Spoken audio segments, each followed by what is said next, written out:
hermanos? Me da mucho gusto saludarlos nuevamente por este medio. Vamos hacia el capítulo 4 de este documento del Papa Juan Pablo II acerca del día domingo. En el capítulo 4 el Papa lo ha titulado el domingo, día de alegría, descanso y solidaridad. Desde el punto de vista histórico, aún antes que día de descanso, los cristianos vieron el domingo como día de alegría. El primer día de la semana, estén todos alegres, se lee así en la Didascalia de los Apóstoles. Y San Agustín también decía, se dejan de lado los ayunos y se ora estando de pie como signo de la resurrección. Por esto, además, todos los domingos se canta el Aleluya. Ya Jesús lo había anunciado antes de la pasión. Estarán tristes, pero su tristeza se convertirá en gozo. Juan 16:20. La alegría es precisamente uno de los frutos del Espíritu Santo. Ciertamente la alegría cristiana debe caracterizar toda la vida y no solo un día. Pero el domingo, que se celebra la nueva creación por la resurrección, es día de alegría por título especial. Escribía el Papa Pablo VI, la alegría cristiana es por esencia una participación espiritual de la alegría insondable, a la vez divina y humana, del corazón de Jesucristo glorificado. Nos habla también entonces el Papa acerca de la observancia del sábado. En el día del Señor, que el Antiguo Testamento vincula con la obra de la creación y del Éxodo, el cristiano está llamado a anunciar la nueva creación y la nueva alianza realizadas en el misterio pascual de Cristo. El domingo, pues, más que una sustitución del sábado, es su realización perfecta. El continuo retorno del Shabbat aparta el tiempo del riesgo de encerrarse en sí mismo para que quede abierto al horizonte de lo eterno. El Shabbat, día séptimo bendecido y consagrado por Dios, a la vez que concluye toda la obra de la creación, se une inmediatamente a la obra del sexto día, en el cual Dios hizo al hombre a su imagen y semejanza. Dice San Ambrosio entonces, Dios hizo al hombre y descansó. El día de Dios tendrá así para siempre una relación directa con el día del hombre. Al honrar el descanso de Dios, el hombre se encuentra plenamente a sí mismo. El cristiano ha de recordar que son válidos los motivos de fondo que impone la santificación del día del Señor, indicados en el Decálogo, pero que se han de entender a la luz de la teología y la espiritualidad del domingo. La observancia del sábado aparece unida a la obra de liberación realizada por Dios para su pueblo. Cristo vino a realizar un nuevo éxodo, a dar libertad a los oprimidos. Él obró muchas curaciones el día del sábado, no para violar el día del Señor, sino para realizar su pleno significado. Y por eso nos dice el evangelista San Marcos capítulo 2, verso 27, el sábado se hizo para el hombre y no el hombre para el sábado. También nos habla entonces el Papa acerca de cómo el domingo es el día del descanso. En el siglo IV, la ley civil del Imperio Romano reconoció el ritmo semanal, disponiendo que en el día del sol, los jueces, las poblaciones de las ciudades y las corporaciones de los diferentes oficios dejaran de trabajar. Con esto los cristianos podían dedicarse ya a la oración en común sin impedimentos. Sin embargo, va mencionando el Papa cómo en los países donde hay pocos cristianos no es normal que el domingo día de fiesta y alegría, no sea también el día de descanso, y es ciertamente difícil para ellos santificar el domingo, no disponiendo de tiempo libre suficiente. Es por eso que el Papa nos habla entonces de la alternancia entre trabajo y descanso, que es propio de la naturaleza humana y es querida por Dios mismo. El descanso es una cosa sagrada, siendo para el hombre la condición para liberarse de compromisos absorbentes y tomar conciencia de que todo es obra de Dios. En nuestros días el trabajo es una dura servidumbre, ya sea por las condiciones en que se realiza, ya sea por los horarios que se imponen, por demasiados casos de injusticia y de abuso del hombre. Es necesario entonces la libertad, el descanso y la distensión para la dignidad de los hombres, con las propias exigencias religiosas, familiares, culturales e interpersonales. Por el descanso dominical, las cosas materiales por las cuales nos inquietamos dejan paso a los valores del espíritu. Las personas con las que convivimos recuperan en el encuentro y en el diálogo más sereno su verdadero rostro. Para que el descanso no sea algo vacío o motivo de aburrimiento, debe comportar enriquecimiento espiritual, mayor libertad, posibilidad de contemplación y de comunión fraterna.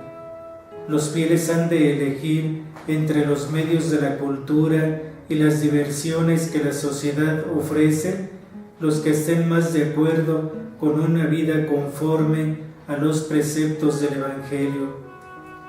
Así es que en este capítulo nos habla de cómo el domingo es el domingo del Señor, el día del Señor, es el día de la alegría, es el día del descanso.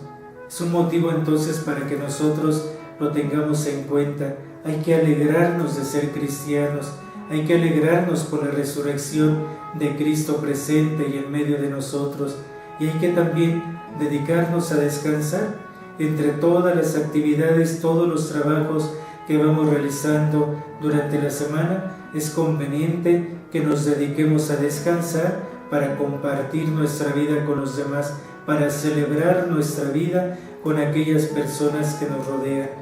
Pues que estas meditaciones también nos ayuden a todos nosotros para tomarle el verdadero sentido al día del Señor, al domingo que nosotros celebramos.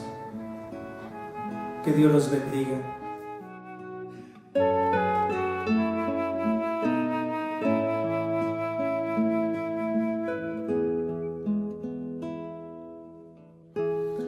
La verdad nos hará libres. Reciban un cordial saludo desde estas tierras del Estado de México.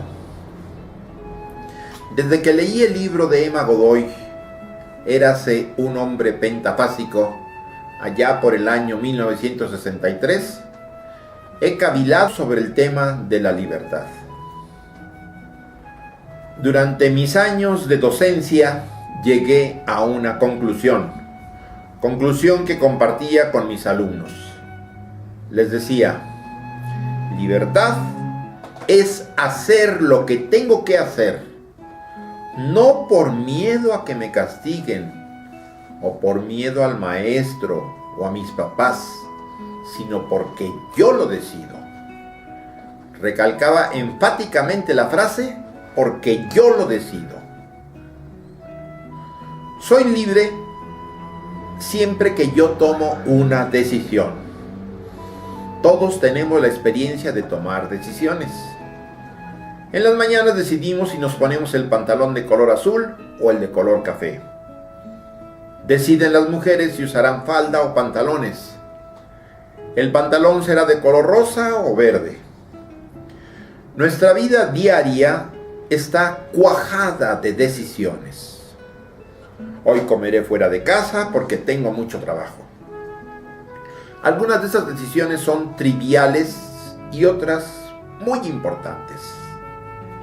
¿Me caso con la güerita rica o con la morenita que parece será mejor compañera? Podría tener la impresión de que lo que tengo que hacer, como mi trabajo o el estudiar, si soy alumno, no dependen de mi decisión o de mi voluntad. Lo tengo que hacer.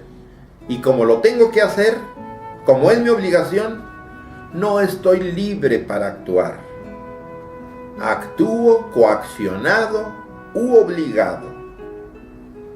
Si no trabajo, me corren y ya no tendré dinero para comer.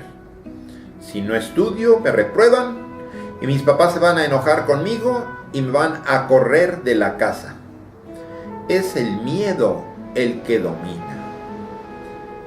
Aquí es donde entra esta gran conclusión. Además de recordar que empecé a trabajar o empecé a estudiar porque quise, generalmente, puedo renovar o formular la decisión de que voy a trabajar o a estudiar porque yo lo decido. Y con ello logro convertir en un acto casi maquinal y rutinario en un acto más humano. Hago las cosas no porque me las imponen, sino porque veo que hacerlas es lo más conveniente y en consecuencia quiero hacerlas. Al querer hacerlas, sorprendentemente me resultarán menos pesadas, más agradables, probablemente más placenteras y sobre todo más significativas. Tendrá más sentido mi trabajo o mi estudio. No desperdicio mi vida trabajando o estudiando, sino que la ocupo conscientemente en algo útil a mí, a mi familia, a mis patrones o mi negocio, a mi patria y a todos los que se ven beneficiados con mi trabajo. Oí hablar a un renombrado doctor en Derecho que dijo que lo ideal es que se cumplan las leyes no por miedo a las sanciones, la multa o la cárcel, sino por el convencimiento personal de cumplir las leyes. Es lo que más nos conviene a todos. Las leyes justas nos benefician, les decía a mis alumnos. Nos costará menos trabajo respetar un alto si pienso que en ello va mi seguridad y un mejor flujo de circulación. Me cuesta un poco menos de trabajo pagar mis impuestos si pienso que con ello se me proporciona luz en las noches, vigilancia policíaca, pavimentación de las calles, recolección de basura y muchos otros servicios. Es más difícil pagar mis contribuciones si pienso que el dinero se lo van a robar las autoridades, etc. Pero hay un grado más alto y noble de libertad.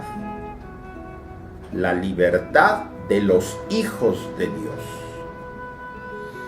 Esta libertad consistirá en hacer lo que debo hacer, no solo porque yo lo quiero, sino porque Dios lo quiere. Curiosa y paradójicamente, soy más libre entre más someto mi voluntad a la voluntad de Dios. ¿Quién afirmará que la inteligencia de Dios es inferior a la propia? Algunos llegan a pensar que son más inteligentes que Dios, pero esto, además de soberbia, es un total engaño.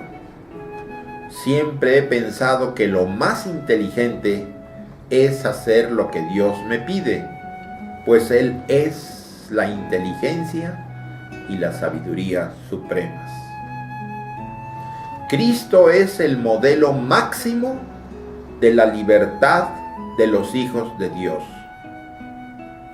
Él estuvo libre de pecado, libre de enfermedad, libre ante las autoridades del templo, libre ante las críticas de los fariseos y libre ante la misma muerte que asumió voluntariamente porque quiso hacer lo que el Padre quería.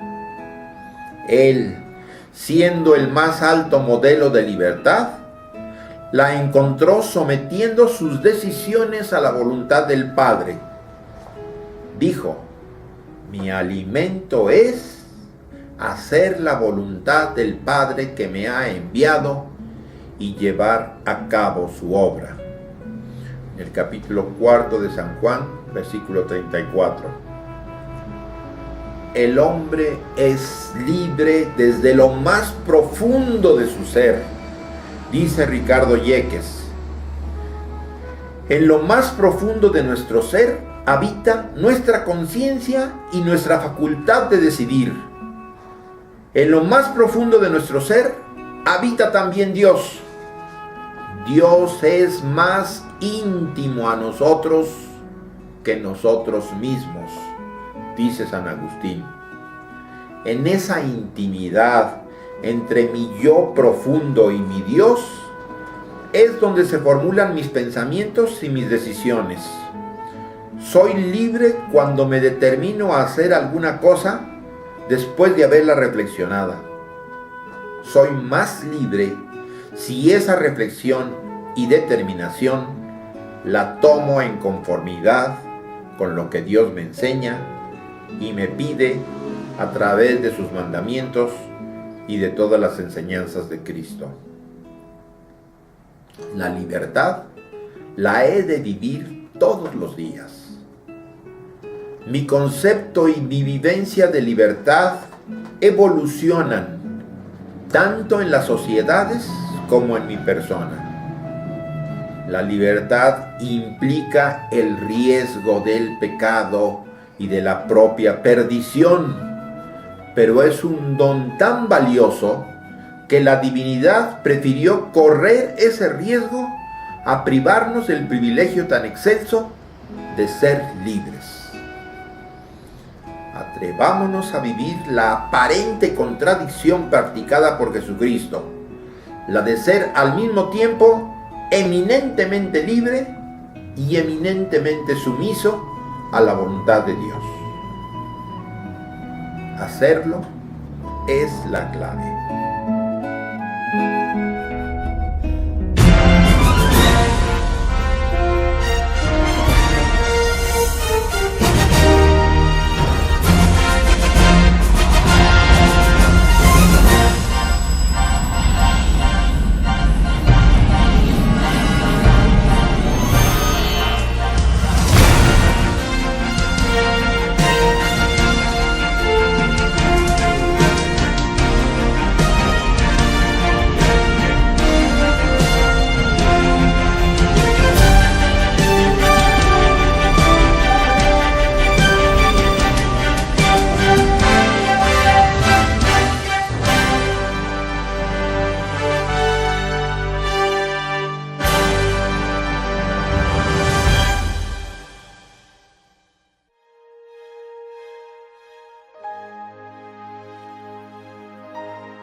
¿Qué tal, queridos hermanos? Bienvenidos nuevamente a nuestra aula virtual en el que estamos presentándote ahora estos interesantes capítulos sobre el desarrollo de la Sagrada Eucaristía, con el que queremos que cada día puedas conocerlo mejor y aprender más sobre este maravilloso sacramento que celebramos cada domingo.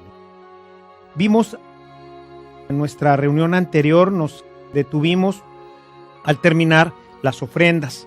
Antes de pasar propiamente a la liturgia eucarística, yo quisiera que viéramos primeramente el tema de los vasos sagrados. Así que en este episodio veremos lo que se refiere a los vasos sagrados, es decir, a todos los vasos y utensilios sagrados que se utilizan para la celebración.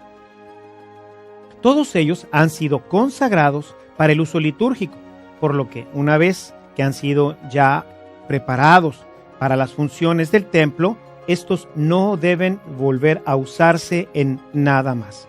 Desafortunadamente, en otros tiempos, los vasos sagrados, que pues en ese tiempo eran de oro y de plata, algunos fueron robados, otros fueron llevados a algunas casas, en fin. Hoy en día tratamos de que estos regresen a nuestras parroquias y sean utilizados para lo que fueron consagrados, que es para el uso litúrgico. Estoy seguro que esta catequesis te va a ayudar a celebrar de una manera más activa nuestra misa. Vamos a conocer entonces un poco más sobre los vasos sagrados. Acompáñanos.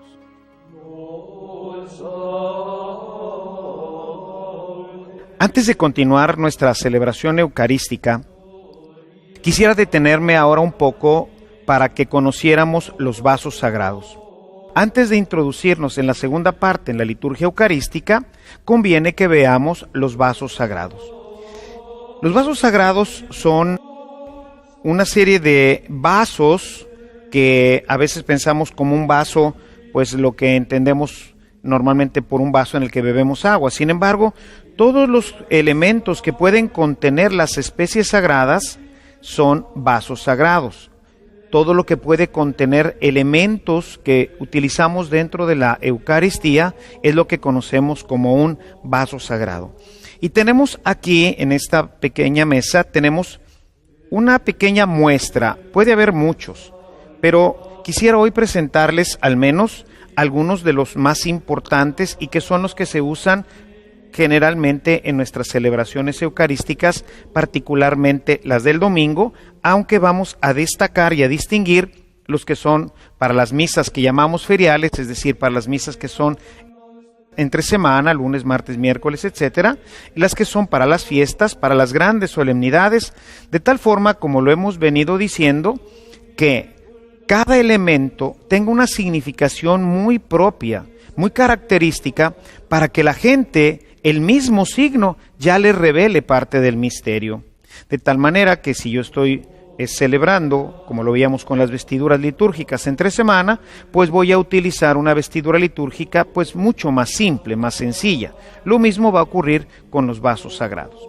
Y bueno, pues empecemos con los vasos que tienen que ver con la preparación de las ofrendas, que es lo primero que vamos a ver dentro de nuestra celebración eucarística. Para la presentación de ofrendas utilizamos lo que son las vinajeras. Tenemos aquí diferentes tipos de vinajera. Tenemos, por ejemplo, esta vinajera que ahorita contiene el vino, que pues es una vinajera muy sencilla, muy simple.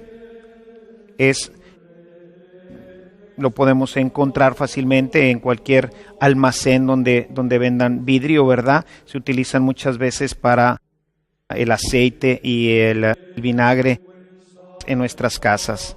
Es un pequeño recipiente y una de las cosas importantes es que esté siempre llena. Vamos a verlo ahorita más adelante dentro de la celebración eucarística, pero tiene que dar siempre la idea de plenitud. Todo en nuestra liturgia tiene que ver con la plenitud de Cristo que estamos celebrando. Entonces, ordinariamente debe de estar siempre llena hasta el borde, o como está aquí, pues prácticamente llena. Se utilizan dos, una para el vino y otra para el agua.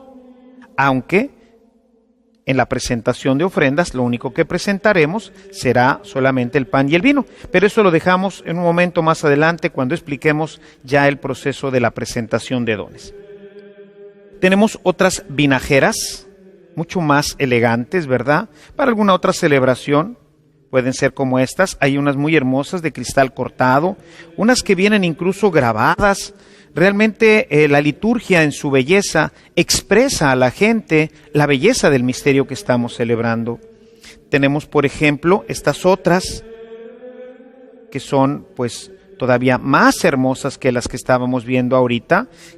Todas tienen que tener su tapa,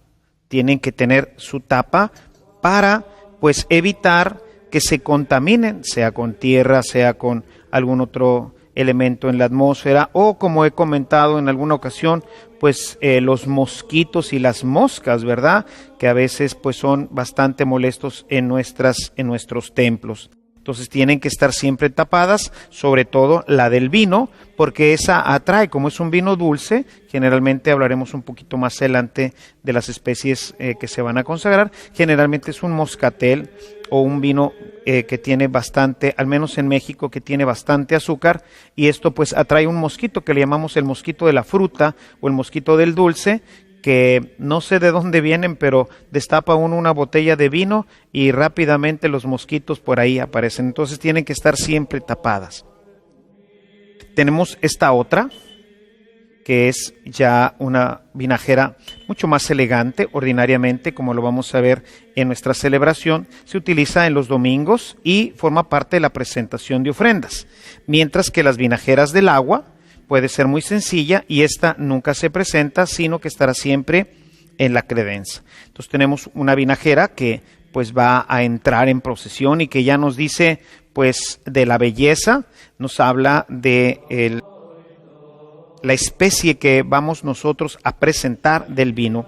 Aquí tenemos otra también un poquito pues más bella, quizás para una celebración más solemne, la Pascua, la Navidad, en fin, la fiesta patronal, que pues todo esto a la gente, ya desde que entra la presentación de las ofrendas, desde la que la gente lo ve, cómo va participando, cómo se pone en el altar, pues ve que es una cosa fina, que es una cosa hermosa, y eso nos habla de la belleza de la celebración que estamos celebrando. Cualquiera de estas es propia, quizás esta un poquito para la semana, para una fiesta mayor, domingos normales, otro tipo de celebraciones un poquito más festivas. Entonces, estos son los vasos sagrados que contienen las especies, las cuales se van a presentar particularmente en el momento de la presentación de ofrendas y que contienen el agua y el vino.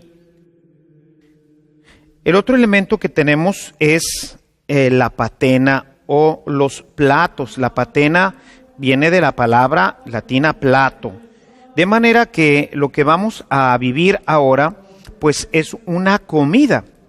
El Concilio Vaticano ha querido redestacar el ambiente de la comida. Lo veíamos desde que veíamos los lugares litúrgicos y veíamos cómo, además de ser un momento sacrificial, pues debe de ponderarse la última cena. Vamos a compartir el cuerpo y la sangre de Cristo, que es una comida. Y entonces, estas patenas deben de tener la forma de un plato, de tal forma que pues la gente pueda ver que lo que tenemos es un plato como el de nuestras casas. Claro que es diferente porque este plato pues va a contener el cuerpo de Cristo. Y entonces por eso se pide que el plato sea de un material precioso o al menos que esté recubierto con un material precioso. Puede ser de plata como este o puede ser en este que está recubierto de oro. Tenemos platos también más sencillos como este otro. Este es un plato de pewter que utilizaríamos normalmente, por ejemplo, en nuestra parroquia. Lo utilizamos no para consagrar, sino para distribuir solamente. Les llamamos platos distribuidores y es un plato pues muy simple que, aunque está consagrado, pues es un plato simple. Se utiliza solamente entre semana para la distribución, pero para la consagración, para que se destaque el signo de plato, pues utilizamos cualquiera de estos. Tenemos este, ¿verdad? Este otro, que es de cerámica, pero todo recubierto de oro, ¿verdad?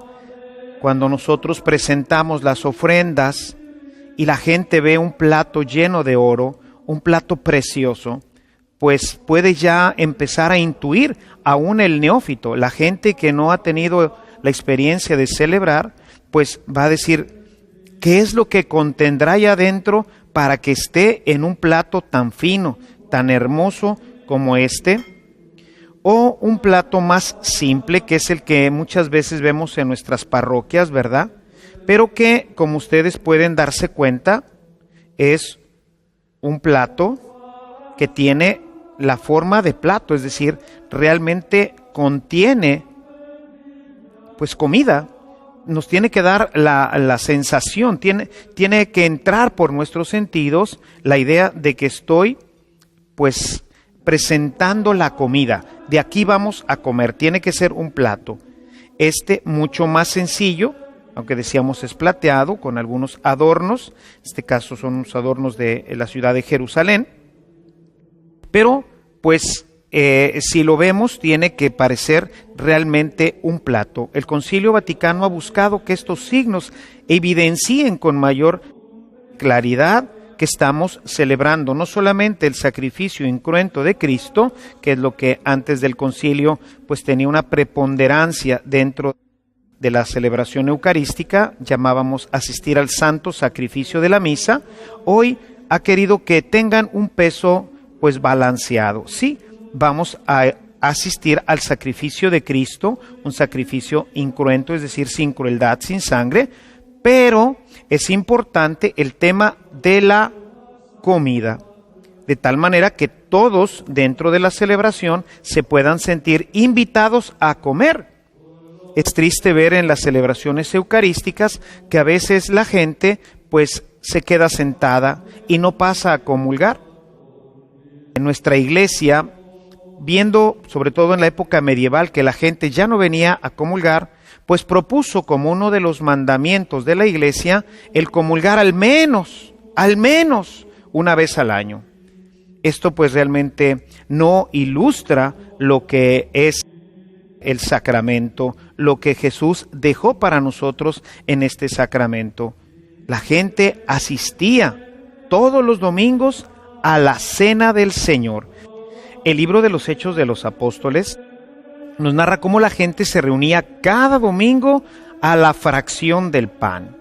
O sea, lo importante en las primeras comunidades no solamente era el recordar ese momento maravilloso en el que Jesús nos da la vida a través de su cuerpo y de su sangre, sino el momento en que había sido instituido este momento maravilloso, el momento eucarístico. Y entonces se reunían a la fracción del pan, es decir, lo que hoy conocemos nosotros como la Eucaristía. El Concilio Vaticano II, que ha buscado retomar nuestros orígenes, nuestras bases, pues ha buscado que también en la liturgia esto se viva de una forma intensa. Y por eso, pues queremos que la gente se dé cuenta que estamos en un banquete, que vamos a comer y que usamos, pues unos hermosos platos para la comida. Este plato pues lo utilizaríamos a lo mejor para las ofrendas, para repartir a los fieles, porque pues obviamente sería muy pequeño para repartir a los fieles. Y tenemos otros platos que, como pueden tener una doble utilización. Tenemos aquí dos platos, como ustedes pueden ver, que tienen tapa. Estos no son patenas o platos, sino se les llaman copones, porque originalmente eran unas grandes copas en las que se almacenaba la Eucaristía y se dejaba de reserva, se llama la reserva eucarística, para llevar a los enfermos. En los sagrarios, lo que hoy conocemos como los sagrarios o el tabernáculo, ahí hay un poco de pan consagrado, el cuerpo de Cristo, que se utiliza básicamente para llevar a los enfermos, o en algunas comunidades en donde el sacerdote no puede ir con mucha frecuencia, entonces los catequistas o los diáconos pueden llevarse una buena cantidad de pan consagrado y se almacena en estos que son copones. Por ejemplo, que tiene su tapa, puede ser utilizado. Si le pongo la tapa, será un copón, es decir, será un vaso sagrado para guardar la reserva. Si yo le quito la tapa, entonces ahora tengo un plato más grande, ¿verdad? Pero es un plato. Ordinariamente, este tipo de platos pueden utilizarse cuando hay mucha comunidad y entonces se necesitan consagrar muchas hostias, y después taparse y utilizarse como un copón. La gente, cuando lo ve en el momento de la consagración, lo que va a ver pues es un plato, parece un plato, es un plato. Sin embargo, si yo le pongo la tapa, lo convierto ahora en un copón. Sin embargo, este no es un plato. Cualquiera se podría dar cuenta que esto no es un plato. Esto es un copón. Los copones son receptáculos grandes, son vasos grandes que contienen una tapa con la cual nosotros protegemos la especie sagrada, y estos son los que están en los sagrarios, son los copones. Sirven para almacenar, no para consagrar, porque si yo consagro, si yo dentro de la celebración eucarística utilizo este vaso sagrado en el momento de la consagración, pues difícilmente la gente va a poder entender que esto es un plato para comer. Esto, pues, es un vaso para contener otras cosas y no un plato para comer, como sería, por ejemplo, este, ¿verdad? O este que es del mismo modelo. Vemos que esto es un plato y esto es un copón. Son cosas distintas para fines distintos. Y dentro de la liturgia, como todo es simbólico, como todo tiene una significación especial para la gente, pues es importante utilizar cada uno de estos elementos que ahorita estamos viendo adecuadamente, en el momento adecuado y para el uso adecuado.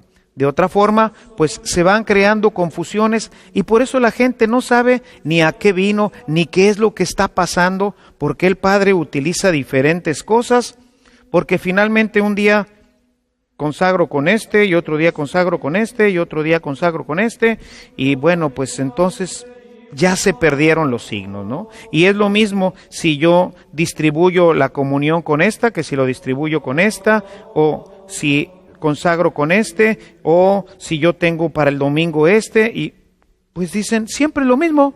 No, cada uno de los elementos, así como cada una de las vestiduras, así como cada uno de los libros, así como cada uno de los lugares, tienen una significación importante que la Iglesia ha querido darle para que podamos nosotros introducirnos, poder tener un contacto un poquito más cercano con el misterio maravilloso de la Eucaristía, que va muchísimo más allá de todo lo que hemos podido explicar durante este tiempo. Dentro de estos tenemos también estas patenas que tienen, como pueden apreciar, tienen un mango. Esta patena no se usa para consagrar. También, si ustedes se fijan, tiene forma de plato, es decir, no está plana, sino tiene también forma de plato. Por eso se llama también patena. Y la patena, esta que tiene este brazo, es para ponerla debajo de la boca de quien va a comulgar, de tal forma que si por alguna circunstancia el sacerdote soltara la hostia antes de que el fiel la hubiera tomado en su boca, o las pequeñas partículas, las hostias, por el material del que están hechos, muchas veces a la hora que uno la suelta, se queda con una pequeña partícula, y esa pequeña partícula debe de caer aquí, porque es una especie consagrada y debe de quedar sobre esta patena. Entonces, por eso se pone a la altura de la boca, de tal forma que si la especie consagrada cae, pues no caiga al piso, sino que caiga directamente sobre la patena. Y por eso tiene este mango, de tal forma que podamos acercarlo para que la persona quede, su boca quede pues arriba de la patena, y el sacerdote pueda introducir con facilidad la especie consagrada.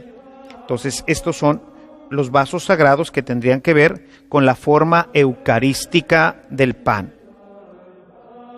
Bueno, estaba saltando por aquí uno de los vasos sagrados que tiene que ver con la especie consagrada del pan, que es el relicario. El relicario es esta cajita que ustedes pueden ver.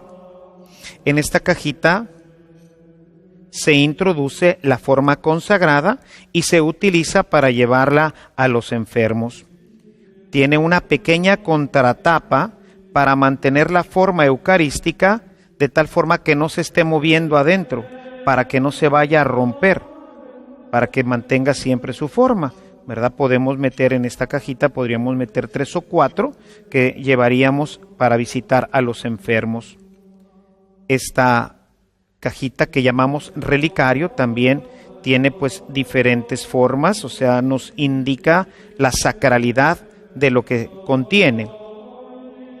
Y se utiliza esta funda o una funda semejante, ¿verdad?, para poner dentro el relicario, porque es costumbre que el relicario se ponga en el pecho y se custodie con las manos, ¿verdad? Es tan preciado lo que está aquí adentro que va pegado a nuestro pecho, pegado a nuestro corazón. No lo podemos echar en una bolsa, no lo podemos traer en una camisa, no lo podemos echar en ninguna parte. Tiene por eso este cordoncito, permítanme tantito. Tiene este cordoncito que permite que la persona se cuelgue el relicario, de tal forma que siempre esté pegado a su corazón, siempre esté pegado a su corazón. No debemos de transportar las especies eucarísticas con descuido, nos dice la Sagrada Liturgia, ¿verdad? Y principalmente el derecho canónico. Lo que llevamos aquí adentro es el tesoro de la Iglesia, el cuerpo y la sangre de Jesucristo, que aunque no lo podemos ver, está aquí presente. Entonces lo llevamos contra nuestro corazón, lo apretamos con fuerza. Ordinariamente se pide que quien va a llevar el sacramento siempre se vaya acompañado de alguna otra persona, que sea pues quien maneje el automóvil, o si se va a llevar en camión, bueno, pues ella puede ir sola, pero siempre protegiendo, cuidando y además siempre en oración, ¿verdad? Lleva a Cristo junto con él. Entonces, este es un vaso sagrado importante que se utiliza no dentro de la celebración, sino para llevar la forma eucarística a nuestros hermanos que están enfermos. Y pasamos ahora a los cálices o copas que nos sirven ahora para consagrar la especie del vino que se va a transformar en la sangre del Señor. En todo caso, nos dice la Sagrada Liturgia que debe de ser especialmente el cáliz una superficie lisa y bien pulimentada, de tal forma que no permita que la sangre del Señor, como es líquido, es vino que se va a transformar en sangre, no se vaya a meter en porosidades. No puede ser, por ejemplo, de una madera porosa o de un ónix poroso, de alguna piedra en donde pueda en algún recoveco quedar algo de las partículas de la sangre del Señor. Tiene que ser una superficie, dice, lisa y bien pulimentada, preferentemente de un metal precioso, y si no se puede tener completo el metal precioso, que al menos esté recubierta. Dice, ante todo, que sea digno. Tenemos algunos vasos, como es un vaso de cristal cortado, que ya desde que la gente lo ve dice, es una bebida, porque se va a transparentar y aquí se va a ver la sangre del Señor, el vino, voy a beber. Y entonces veo que pues sí, es una copa para beber. Las tenemos de otros materiales, como esta que es de plata, en donde también es una copita más pequeña. Tenemos aquí otro vaso extruido, ¿verdad? Tenemos vasos más preciosos, ¿verdad? Como es este, que es de plata y que está recubierto de oro, ¿verdad? Un vaso, pues, que realmente la gente cuando lo ve dice, caray, estamos celebrando algo muy importante, como cuando en nuestras casas sacamos nuestra mejor vajilla, ¿verdad? Generalmente en las casas tenemos lo que llamamos la vajilla del diario, donde comemos pues todos los días, pero también tenemos las vajillas que sacamos cuando nos visita pues la gente importante. Y en este caso pues tenemos estos vasos que también nos van hablando de las diferentes celebraciones. No es lo mismo que la gente vea este vaso o este vaso a que vea este vaso. Cuando nosotros le presentamos al pueblo un vaso así, pues estamos hablando de una fiesta, o sea, la gente va comprendiendo, y esto es importante que la gente conozca, ¿verdad? Que conozcamos todos estos signos importantes porque son los que nos ayudan a vivir con profundidad nuestra celebración. Entonces, en domingo, pues a lo mejor puedo utilizar que es el juego de por ejemplo, en donde tenemos 2 vasos hechos del mismo material, todos están cubiertos de oro, estos son de barro, pero cubiertos de oro. Tenemos este otro que quizás pudiéramos emparentar con este otro. Ya nos habla de celebraciones hermosas, estamos en una fiesta. Podríamos tener para el diario, quizás esto, o con ¿verdad? De tal forma que la gente pueda darse cuenta de que estamos en diferentes celebraciones y que tenemos muchos vasos. Hoy hemos puesto estos, hay muchos, de muchas formas, de muchos materiales, todos muy hermosos y muy dignos. Todos estos han de ser consagrados, particularmente se pide que por el obispo. Realmente le sería imposible al obispo el consagrar todos los vasos sagrados de su diócesis, entonces los sacerdotes o los vicarios episcopales son los que van consagrando todos los vasos. Y una vez que el vaso queda consagrado, como por ejemplo no puede nunca más volver a ser utilizado en algo que no sea una celebración litúrgica. Es propiedad ahora de Dios. Si recordamos lo que decíamos al inicio de nuestra catequesis, cum sacro, o sea, lo hemos hecho consagrado, ahora está separado, lo hemos separado de toda la vajilla de nuestra casa, ahora esto es propiedad de Dios, esto es propiedad de Él, y en Él es en donde vamos a tener las especies, ya sea para prepararlas, o ya sea para tenerlas consagradas, sea para el momento de la celebración o para guardarlas en la reserva para distribuirla a los fieles. ¿Cuántas veces hemos visto estos vasos sin darnos cuenta de las diferencias que existen entre ellos? Hemos visto la diferencia que existen entre los vasos que usamos entre semana con los que usamos en domingo y en las fiestas. Yo estoy seguro que ahora con esta catequesis podrás con mayor facilidad distinguir simplemente por el cáliz, los ornamentos y todo lo que estamos viendo, la diferencia que hay entre una celebración y otra.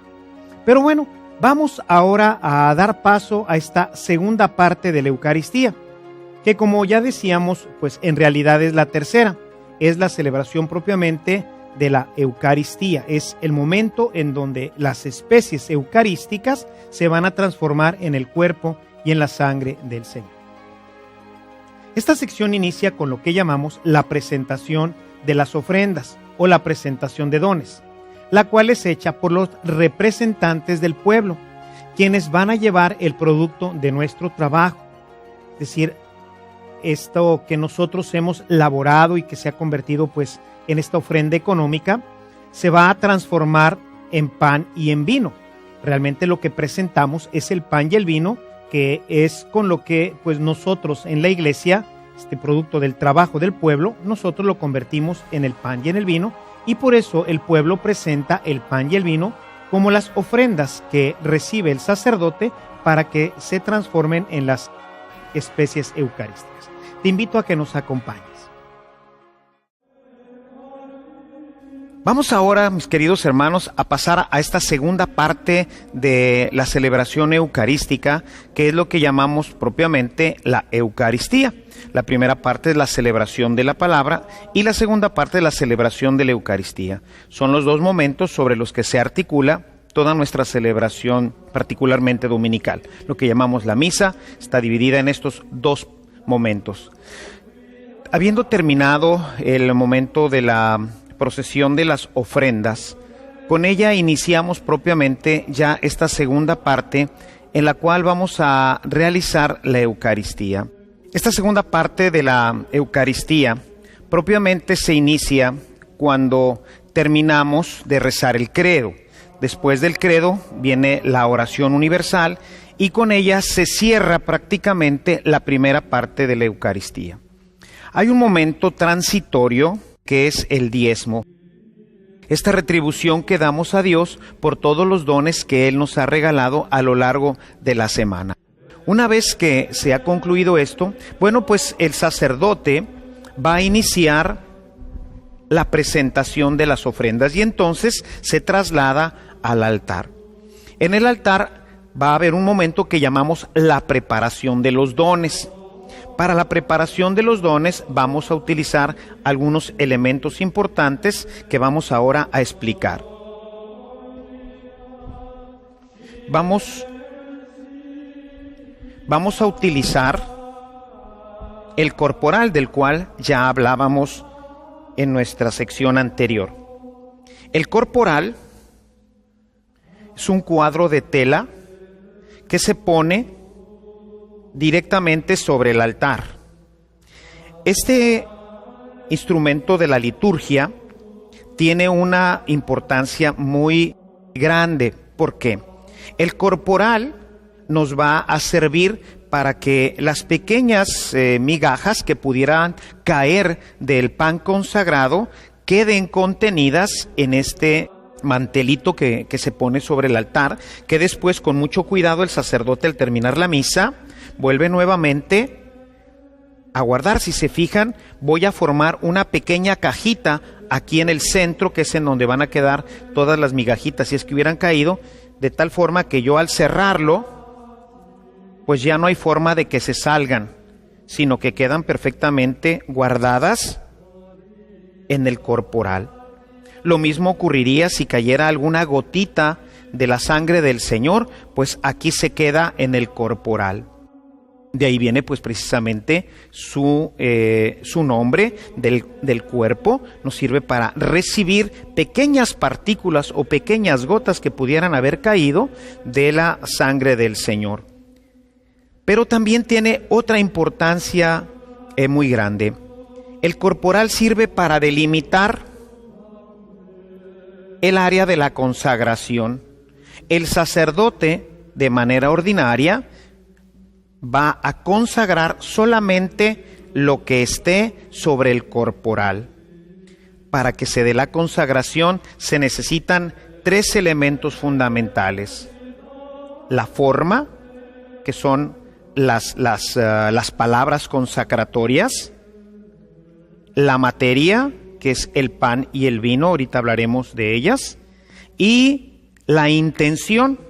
O sea, el sacerdote debe de tener la intención de consagrar. Yo quiero que se transformen este pedacito de pan y este poco de vino, yo quiero que se transformen en el cuerpo y en la sangre de Cristo. La intención. Y entonces él hace la intención de consagrar todo lo que está en el corporal. De tal suerte que si yo tuviera un pan y un vino aquí al margen, imaginen ustedes, vamos a tomar el pan y el vino. Imaginen ustedes que muchas veces por cuestión práctica, que no debe de ser, pero bueno, en algunas circunstancias acostumbran en algunas iglesias dejar aquí para que el sacerdote no tenga que hacer lo que yo hice ahorita, sobre todo cuando pues no tiene ayuda entre semana, en fin, y entonces para no retirarse hasta la credenza, pues entonces utilice el altar como credenza, lo cual ordinariamente no debe de hacer. En un caso pues de extrema necesidad es conveniente poner una pequeña mesita como credenza junto al altar, pero no poner nada sobre el altar. Sin embargo, bueno, pues en algún momento puede existir esto. Si yo tengo el vino ahí y en ese momento yo consagro este vino, queda siendo pues simplemente vino. Pero si yo pongo la vinajera dentro del corporal, este vino se va a convertir en la sangre del Señor. Cuando yo haga el momento de la consagración, aunque esté haciendo la consagración directamente sobre el cáliz, todo el vino que yo tenga sobre el corporal, todo el vino se va a convertir en sangre del Señor. Y lo mismo va a ocurrir con el pan. Traigo de una vez estos elementos. Si yo tengo pan aquí, no pasa nada. Pero si yo tengo pan aquí, todo el pan que yo tenga se va a consagrar. Entonces, el corporal me sirve para delimitar el área sobre la que el sacerdote va a hacer la intención de consagrar. Ordinariamente, los sacerdotes, cuando nos ordenamos, hacemos una intención general. Siempre quiero consagrar lo que esté en el altar, de tal forma que no siempre ya nos hacemos tan conscientes, pero sabemos que lo que ponemos en el altar es donde yo quiero que se realice el sacramento. Fuera del corporal, nada yo quiero consagrar, solamente lo que esté dentro del corporal. Y entonces, para esto me sirve el corporal. Y decíamos, necesitamos también la materia. La materia tiene que ser pan ácimo. Hoy el pan ácimo, pues por cuestiones prácticas, lo tenemos así, ¿verdad? Este es un pan ácimo de trigo integral, este que tengo aquí, mucho más grande, utilizado probablemente en las celebraciones más importantes, donde hay mucha gente, para que pueda ser un signo que todos puedan ver. Tenemos también la hostia que utilizamos en celebraciones comúnmente de la semana, o en algunas misas, ¿verdad? Se utilizan estas hostias un poquito más grande. La idea es que sea signo. La diferencia entre esta y esta no es ninguna. Esta es de pan integral y este es de harina integral y este es de harina blanca. Sin embargo, los dos son de trigo con agua. Para que se pueda consagrar, tiene que ser, la materia es harina de trigo y agua, no tiene levadura, no tiene sal, no tiene nada. Si yo a esta hostia, porque pues me gustaría que tuviera un poquito de sabor, le pongo sal o le pongo azúcar, deja de ser pan ácimo, y entonces, aunque yo diga las palabras consacratorias sobre este pan, no se va a convertir en el cuerpo y en la sangre de Cristo. Tiene que ser pan ácimo, solamente agua y harina. Lo mismo que este, y lo mismo que este, que es pues la forma que normalmente nosotros utilizamos para nuestras celebraciones de entre semana, que es una hostia pequeña para que la podamos comulgar, para que la podamos nosotros recibir. En las primeras comunidades, pues los panes serían algo así como este, quizás más grandes, en donde se partían y se hacían pequeños pedacitos, como en esta hostia, que ya está, no sé si alcanzamos a ver que está pues ya marcada, tiene las marcas para que ahí se quiebre y de ahí podamos sacar todos estos pedacitos, para que cada uno del pan que se parte y se comparte pues tenga mucho más significación. Así es como era antiguamente. Pero imagínense ustedes, en una celebración de 700 gentes, partir un pan en 700 pedacitos, pues sería completamente impráctico. No lo podríamos hacer. Y entonces por eso se ha optado por tener las hostias simples, de tal manera que cada hostia pueda ser entregado a cada uno de los feligreses y en su momento puedan comulgar lo que nosotros consagramos aquí en el altar. Estas hostias, cualquiera de estas, sea que se ponga en un plato como este o como en algún otro de los platos que ya vimos, bueno, se colocan el plato o los platos necesarios sobre el área del corporal, y de esta forma vamos a tener ya el pan consagrado, que es pan, como ahorita decía, simplemente pues harina y agua. La especie del vino es vino puro de uva, sin alteraciones. Es tan importante esto que las conferencias episcopales, generalmente en todo el mundo, delegan a una comisión de obispos para que seleccionen las casas vinícolas que van a producir este vino. Y generalmente en muchos de los países en donde se tienen estas comisiones, ellos le dan, digamos, la exclusiva a una o a dos casas productoras de vino, y los obispos van, en el momento en que se van a meter a las barricas el vino que se va pues a dejar añejar, el proceso natural del vino, y ellos ponen sellos en todas estas barricas y solamente puede ser utilizado para la consagración. Es vino que está garantizado por la Conferencia Episcopal, que es puro de uva. La podemos tener en diferentes presentaciones. Generalmente en México es un vino que llamamos tipo moscatel. Es un vino con mucho más azúcar, no es un vino de mesa.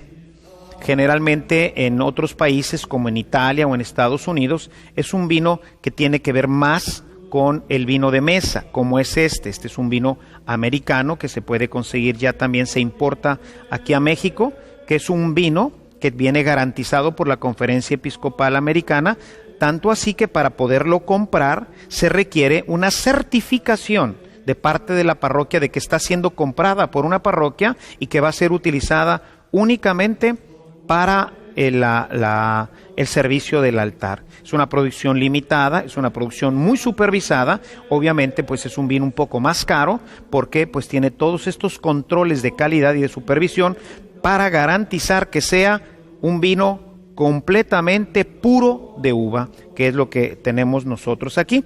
Tenemos entonces la especie del pan y la especie del vino, que esto es generalmente lo que se presenta cuando nosotros recibimos los dones, recibimos el pan y el vino. Es un error muy común que en la presentación de dones se presenten el agua y el vino. El agua no es un don, el agua es algo que vamos a utilizar. Ahorita vamos a explicar para qué vamos a utilizar el agua, pero no es lo que se presenta. Presentamos solamente el vino y el pan. Son las dos ofrendas porque son las dos materias que se van a convertir en la sangre del Señor y en el cuerpo del Señor. Aprovecho ahorita para hacer también esta catequesis de que en el pan consagrado está completo Jesucristo, cuerpo, alma y divinidad. Está todo completo, cuerpo, alma, sangre y divinidad. Están totalmente en una pequeña hostia. En la más pequeña fracción de la hostia, ahí está completo Jesucristo, cuerpo, alma, sangre y divinidad. Y lo mismo en la especie del vino. Se convierte en sangre del Señor, pero aquí está el cuerpo, la sangre, el alma y la divinidad de Jesús. De tal manera que si yo comulgo solamente con el pan, estoy comulgando el cuerpo, el alma, la sangre y la divinidad de Cristo, o si yo comulgara simplemente con la sangre, comulgaría su cuerpo, su sangre, su alma y su divinidad. Son las especies consagradas. Si por alguna razón aquí en vez de tener vino puro de uva, tuviera un vino adulterado de uva, pues no consagro nada. La gente no recibe el cuerpo, la sangre, el alma y la divinidad de Jesús. Si yo aquí por cuestión de tradición, pues a mí me gustaría celebrar con tortilla, ¿verdad? O una tortilla de harina o una tortilla de maíz, porque es lo que se produce. Pensemos en en Latinoamérica, donde pues nuestra comida está sustentada, está basada en nuestra dieta en la tortilla, en el maíz. Sin embargo, si yo consagro una tortilla de maíz, pues aquí no hay Eucaristía, no hay cuerpo, sangre, alma y divinidad de Jesús. Si yo aquí utilizara whisky o tequila o algún otro tipo de bebidas, pues tampoco se consagraría. No existiría porque no existe la materia. Tiene que haber la materia para que se consagre. Esta materia ya presentada, ahora el Señor la va a presentar a Dios y entonces viene el momento, se le llama de la presentación de las ofrendas propiamente. El sacerdote presenta solamente una hostia, que es, digamos, si yo voy a consagrar más copones aquí, si yo voy a consagrar más hostias, basta con hacer el signo, ¿verdad? Le presentamos al Señor ahora este pan y le pedimos pues que Él en su infinita bondad y misericordia lo transforme en el cuerpo y la sangre del Señor. Lo mismo va a ocurrir con el vino. Para el vino hay que preparar el vino. El vino, se pone un poco de vino, la cantidad que vaya a beber el sacerdote, o si va a compartirlo, sea con los fieles o con los ministros. Se pone el vino suficiente en el cáliz, del cual ya hablamos, este vaso consagrado, y después va a poner una gotita de agua. Una gotita de agua. Esto es un signo muy importante que nosotros rescatamos desde los tiempos primitivos de la iglesia. Esta gotita de agua significa nuestra participación en el sacrificio de Cristo. Recuerden ustedes que nosotros, todos nosotros, formamos parte del cuerpo de Cristo. Y entonces lo que se va a sacrificar también, pues somos todos nosotros. Lo que vamos a ofrecerle al Señor no es nada más al Cristo, un Cristo despegado de la humanidad, sino es un Cristo que está unido a todos nosotros. Se destaca un vino del agua, la sencillez, la nada. ¿Qué somos nosotros? ¿Qué es el hombre? Pues el Génesis dice que somos tierra, simplemente un poco de barro. Y entonces, pero este barro cuando se pone dentro del cáliz, cuando nosotros ponemos esta gotita dentro del cáliz, entonces ahora nosotros formamos parte del cuerpo de Cristo. Y somos todos nosotros los que nos estamos ofreciendo. Por eso la celebración eucarística no es simplemente una acción que celebre el sacerdote, no es algo que él está realizando aquí en soledad, sino es algo en la que todos estamos participando porque nos estamos ofreciendo todos junto con Cristo al Padre mediante el signo de esta gotita de agua. No es especie a consagrar, es un signo de nuestra participación. Por eso es que, como decía anteriormente, no se presenta como ofrenda, sino se tiene siempre en la credenza y se utiliza para que nosotros podamos agregar esta gotita de agua al cáliz, que es el signo de nuestra participación en la ofrenda que nosotros vamos a hacerle a Dios nuestro Señor. Y con ello, bueno, el sacerdote ahora también presenta la ofrenda. Esta ofrenda ahora todos lo estamos viendo, nos estamos ofreciendo, ¿sí? Estamos ofreciendo nuestra participación.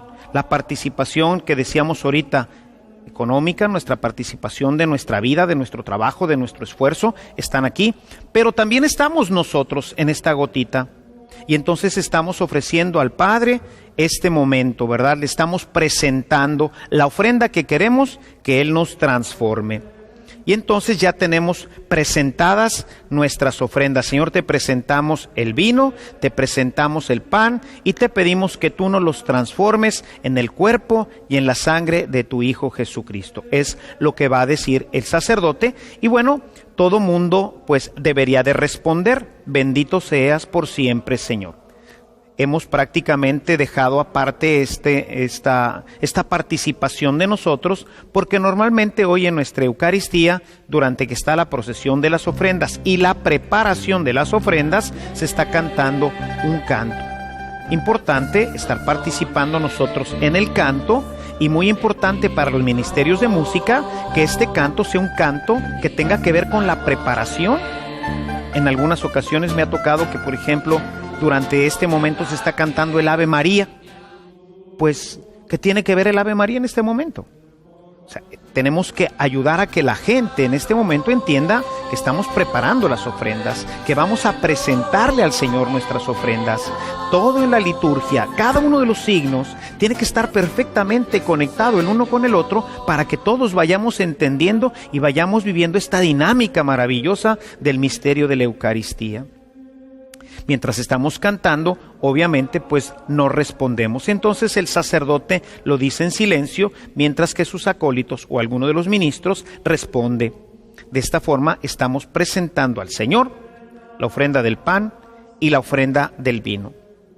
Terminada la preparación de las ofrendas, ahora el sacerdote va a lavarse las manos. Se le llama el rito del lavatorio. Y para hacer el rito del lavatorio, va a utilizar 2 vasos sagrados que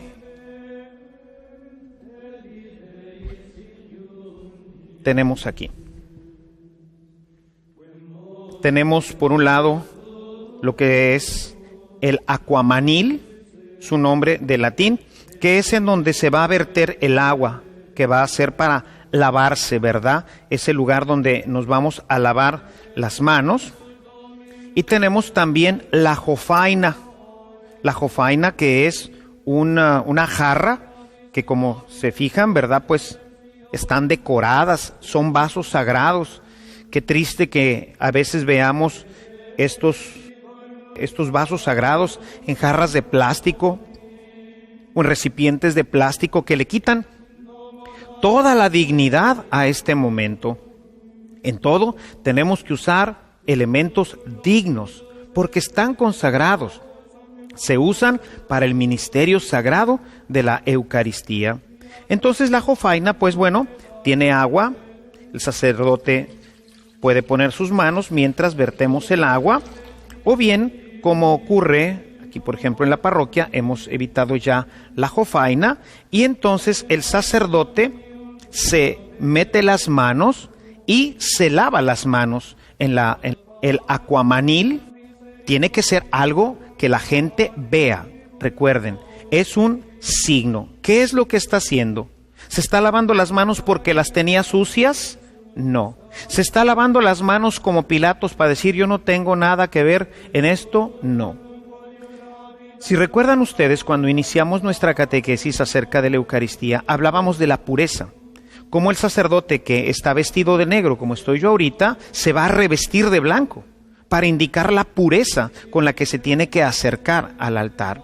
Entonces el sacerdote viene y se lava las manos en la jofaina, con la jofaina y el aquamanil, mientras dice: Señor, lávame de todas mis iniquidades y purifícame de mis pecados. O sea, es un signo, es algo muy importante para el sacerdote. Es una manera de darle a entender a la gente la pureza con la que ahora todos tenemos que participar. Ahora estas manos, las manos consagradas del sacerdote, en un momento más se van a dirigir nuevamente al altar y van a tomar en sus manos las ofrendas del pan y del vino y van a transformarse en el cuerpo y en la sangre del Señor. Por eso, en la ordenación sacerdotal, el obispo unge las manos del sacerdote con el aceite del crisma, para identificar que ahora estas manos están consagradas. Son las manos de Cristo las que van a tomar ahora el pan y el vino, y es el mismo Cristo el que va a repetir la misma acción que hizo en la última cena. Por eso, al lavarse las manos, el sacerdote tiene que quedar clara la idea de esta pureza, de este sentirme pecador. Señor, lávame, purifícame, dice el Salmo 51. Entonces es este momento importante en el que el sacerdote pues se prepara ya íntimamente, inmediatamente, para pasar al momento eucarístico. No se está lavando las manos porque las tenga sucias, no es un lavatorio como el de Pilatos, yo no tengo nada que ver con esto, no. Es un momento en donde pedimos al Señor, nosotros los sacerdotes, que nos purifique para poder celebrar dignamente este momento tan importante dentro de la Eucaristía.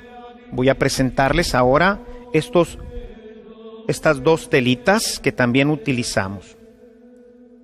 Esta primer telita se llama purificador. Nos va a servir al final de la misa para purificar, es decir, para limpiar toda la sangre y todas las pequeñas partículas que hayan quedado en la patena. De esto hablaremos un poquito más al final de la Eucaristía. Y tenemos esta otra telita que llamamos manutergio. Es para secarse las manos. A veces, en lugares donde hace mucho calor, el sacerdote, después de lavarse las manos, pues queda fresca y lo utiliza para secarse el sudor y pues continuar y seguir adelante con la Eucaristía. Entonces es una telita que nos sirve para secarnos. Generalmente viene acompañada de la jofaina y del acuamanil, para que el sacerdote, después del rito del lavatorio, en ese momento se seque las manos y continúe la celebración eucarística. Y bien, pues una vez que tenemos ya todo preparado para la celebración eucarística, vamos ahora a un siguiente momento. Hemos terminado este momento que ha iniciado con la colecta, con esta colecta que hacemos donde nosotros ponemos nuestra ofrenda, que ahora tenemos esa ofrenda ya aquí en el pan y en el vino, que ya hemos presentado al Señor. Está ya la ofrenda a los pies del altar y ahora sí está todo dispuesto para que iniciemos el momento de la celebración eucarística. Y bien, pues como hemos visto con este último rito del lavatorio de las manos, estamos ya listos para continuar con la liturgia eucarística.